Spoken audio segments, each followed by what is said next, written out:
Industry వచ్చినప్పుడు Ratan Tata innovation hub పెట్టాం.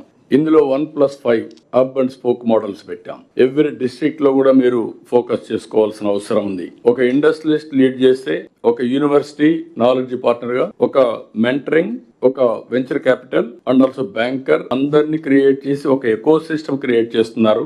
1 family 1 entrepreneur. 175 MSMA పార్కులు పెట్టాం. క్లస్టర్ అప్రోచ్ కి వెళ్ళాం. ఇక్కడ అన్ని కూడా ఇంటిగ్రేట్ చేస్తున్నాం. ఫార్మర్స్ ప్రొడ్యూసర్స్ ఆర్గనైజేషన్స్ కూడా ఇంక్లూడ్ చేస్తున్నాం.